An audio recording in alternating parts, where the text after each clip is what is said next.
I asked him why.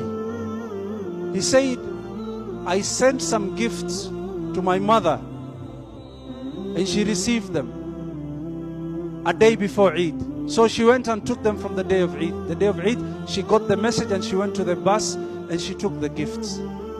And she called her son and said, my son, I got the gifts, but what is the occasion? What is the occasion?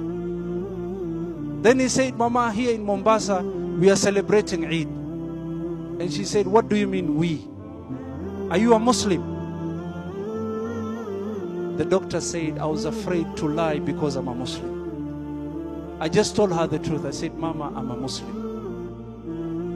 And the mother asked, did you meet an Arab girl in the coast? That's why you became a Muslim. Then she said, no, Mama.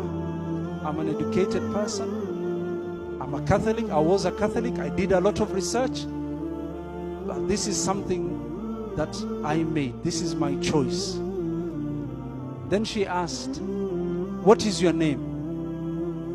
Then she said, I chose the name Ibrahim. She said, no, you have to change it. You have to call yourself Qasim.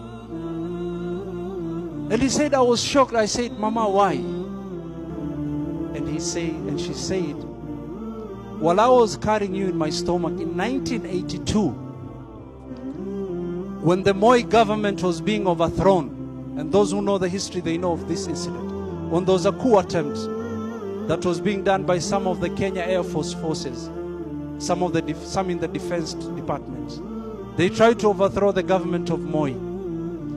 I was inside the town when that day happened, and people were being shot and guns and everywhere. And I was carrying you in my stomach. I was heavily pregnant. And then I met a Muslim. He took me in and he protected me and kept me in his house.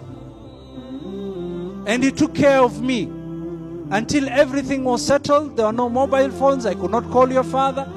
There was a panic mode. Then later on, after everything was settled, he took me to the bus and paid my fare. And his name was Qasim. If you're going to be a Muslim, you have to be called Qasim. Takbir. Takbir. We don't know who this Qasim is. But what do we benefit from this? When you show good character, when you live with people in a good way, know that if someone is not going to become a Muslim, then at least he will not hate Islam and Muslims. That is the benefit. Now ask yourself, you being an ambassador of Islam, do you make people love Islam?